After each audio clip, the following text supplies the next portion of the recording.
Okay, so today we're going to be looking at rational functions that have multiple cases. In other words, we could have any of the three horizontal or slant asymptotes, plus there could be a hole in the graph. Okay, so we're going to practice all of them together, and you're going to have to just figure out and decide what we have and how to go about solving it. Okay, now I'm not going to specifically go through each and every item that we're going to be finding. Like for the slants, I'm not going to show the long division, but I'll give you the slant asymptotes. If you need to know how to do that, you can look at one of my other videos. Okay, so when we start this problem off, we notice that our x-intercepts are going to be at 0, 0 and negative 1, 0. And since my x-intercept is at 0, 0, so is my y-intercept. They're the same. Okay, we have one vertical asymptote at 2, and our horizontal, when we go look at it, our top power is actually power 2, the bottom is power 1, which means that we have a slant asymptote. So we multiply out our factors so that we can do our slant and our long division. When we do our long division, our slant asymptote is at y equals x plus 3. So this is a slant asymptote. Okay, so again, let's go ahead and graph all of our information before we start doing anything. And we start with our vertical asymptote at 2. So here's our vertical asymptote right there at 2. And then our slant asymptote has a y-intercept of 3 and a slope of 1. So we can use that slope, rise over run, to graph my slant like that. Then our x-intercepts are at negative 1 and 0. So the right side is going to be the easiest part to do first, because either it starts coming down this way or it on the bottom it starts coming up. But if it's on the bottom and starts coming up, to get to where my slant is, I'm crossing the x-axis. There's no x-intercept there, so that means that it's up here like this. Comes down and then follows the slant out. Okay? Now, on the left side, I have these 2 points here. Okay, I know they're linear factors, so that their rational curve is going to cross it. I just don't know if it's going to be up or down. So I have to plug in a point. So when I plug in negative 2, okay, I'm going to get negative and negative on top, and then a negative on the bottom. So a negative divided by negative is positive, but we net a negative number. So at negative 2, my function's on the negative side, which means that it comes up like this, crosses, crosses back, and then follows my horizontal out, something like that. Okay? All right. Next one. So again, I have all the cases going on here, so I look, and since it's already in factored form, I notice that both my numerator and my denominator have a factor of x. So I start by removing that, and that tells me that I have a hole at 0. Okay, and we'll come back to that part in a minute. So what I have left is x plus 4 on the top, and x minus 2, and x plus 6 on the bottom. So my x-intercept, I have 1 at negative 4, 0. My vertical asymptotes are at 2 and at negative 6.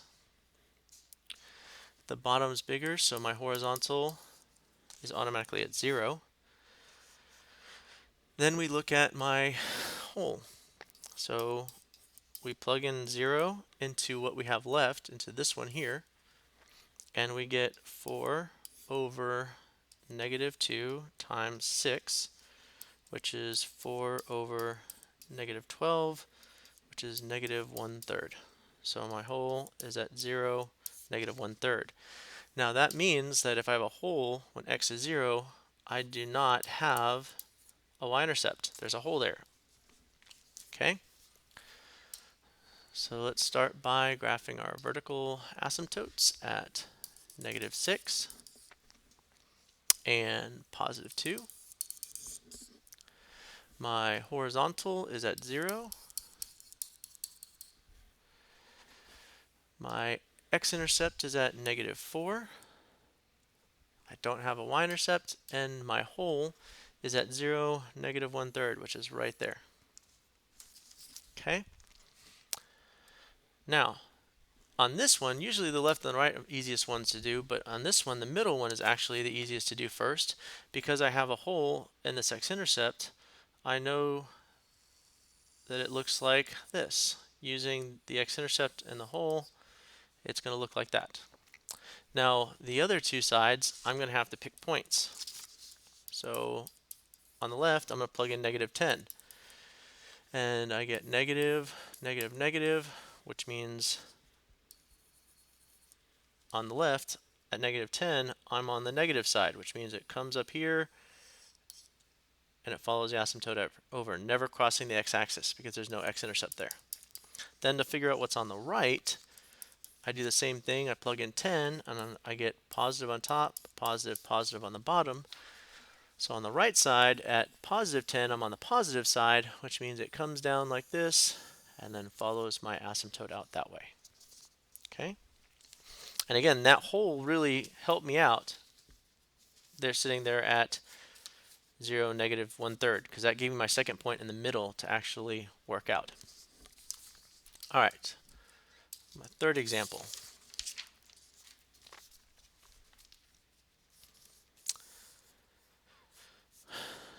Okay, so let's check. It's in factored form. Do I have any common factors in the numerator and denominator? Nope. So we just move along as normal. So the top gives me my x-intercepts, which are at -8, 0, and 6, 0. My vertical asymptotes are at 5 and -3. The top power is the same as the bottom, so you look at the coefficients. So on the top, you're going to get 4x squared, dot, dot, dot, dot, dot. On the bottom, you're going to get x squared, dot, dot, dot, dot, dot, whatever it is when you FOIL it out. And you look at the coefficients. So this, y equals 4, is my horizontal asymptote. And then we plug in our 0 to find our y-intercept. So 4 times 8 times -6 on the top. And then on the bottom, you get -5 times 3, like that. And then 6 is divisible by 3, so we're going to change that to a 2. So on the top, you're going to get -64. On the bottom, you're going to get -5, which means those two become positive, and it's 64 over 5, which is approximately 12.8. So my y-intercept is at 0, 64 over 5. All right, let's graph our information. -3, +5, horizontal at 4. I have an x-intercept at -8 and +6, and a y-intercept at 12, which is off the graph, but it's up here somewhere. Okay, so we'll just put it up there. And now let's see what we got. Okay, well, left and right side are real easy because I have an x-intercept there. So it means it comes from the bottom, crosses, and follows our horizontal that way. And the same thing happens on the other side. Okay, now in the middle, no x-intercept. Okay, so having this y-intercept here is telling me it's on the positive side, it's way up there. Now, normally it would like come down one side, cross over, and go to the other side. But in this case, in the middle, there's no x-intercept to cross. So this is one of those cases where you get this kind of U-shaped part right there in the middle. So I'm just going to draw it like that. You could have easily just drawn it like this. It could have come down and then gone back up. I don't know. Whatever, however you want to draw it. But as long as you show me there's some kind of U going on here where it comes down and then goes back up, I'm good. All right, and then the last one. Again, let's see, do we have any common factors? Starting off, since it's in factored form, I don't have to factor it, and I right off the bat see x minus 2 and x minus 2, which is telling me that there is a hole in the graph. And specifically, it's at positive 2. And we'll find the y value in a minute. And then we rewrite 2x, x plus 5 is left on the top, and on the bottom is x minus 8, x plus 4. Okay. So our x-intercepts are going to be at 0, 0, and negative 5, 0. My y-intercept, since x is 0, 0, y is 0, 0. My vertical asymptotes are at x equals 8 and x equals negative 4. My horizontal, since they're the same power, we look at the coefficients of the top and the bottom, and it would be 2x squared dot dot dot dot over x squared dot dot dot dot. So my coefficients are 2 over 1, so horizontal is at 2. And then for the hole, we have to find the y value. So we plug in 2. When we plug in 2, we get 2 times 2, which is 4, times 2 plus 5, which is 7. On the bottom, you're going to get 2 minus 8, which is negative 6, times 2 plus 4, which is 6. Okay. And we can simplify this a little bit right now, because 4 right here, this 4 divisible by 2, that's divisible by 2, and this is divisible by 2, and this is divisible by 2. So 1 times 7, which is 7, and negative 3 times 3 is negative 9. So our hole is at 2, negative 7 ninths. Okay. So vertical asymptote at negative 4. Another one at positive 8. Our horizontal is at positive 2. X-intercepts at 0, 0 and negative 5. And our hole is at 2, negative 7 ninths, which is right here, in between 0 and negative 1. Okay? So on the left side, I have my x-intercept sitting there. So I know from all these times we've done it, it's going to look like this.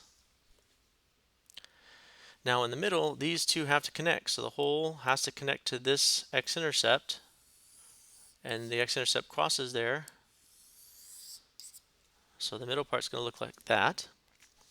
And on the right side, there's no x-intercept here, so it has to be above the horizontal asymptote, which means it's up there. And that is how you graph rational functions.